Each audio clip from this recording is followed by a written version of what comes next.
Magiging prioridad umano ng ika-17 Kongreso ang pagbabalik ng death penalty at pagpapalit ng sistema sa federalismo.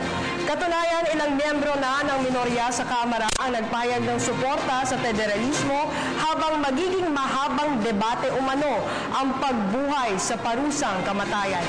Ang ulat mula kay Jade Miguel. Kabilang ang pagbabalik sa parusang kamatayan at paglilipat sa sistema ng federalismo sa mga prioridad na panukalang batas na nais isulong ng susunod na Kongreso.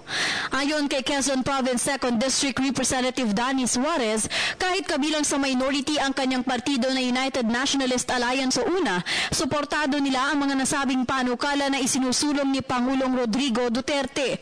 Isa si Suarez sa mga nagpahayag ng interes na tumakbong minority leader sa mababang kapulungan kung saan posible niyang makalaban sa naturang pwesto si Representative Edsel Lagman.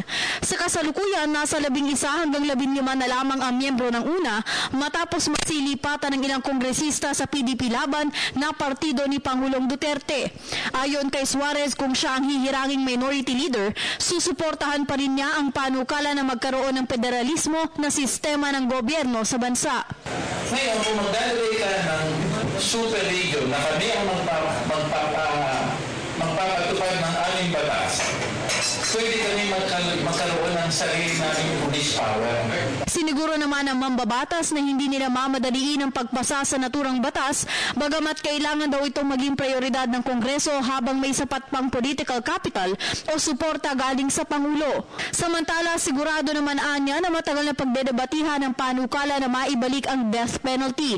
Sa Partido Una pa lamang, 2 kongresista na ang nagpahayag ng kanilang oposisyon sa reinstatement ng death penalty.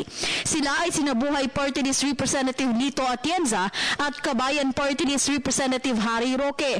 Sa kabilang banda, kabilang naman daw sa hindi sasang-ayunan ni Suarez ang panukala na taasan ng value-added tax.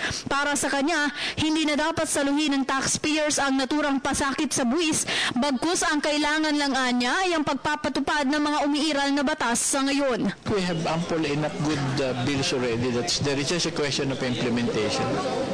Para sa PTV News, Jade Miguel. Hi, ako po si Aljo Bendijo. Subscribe na sa PTV YouTube channel. I-click lang ang subscribe button.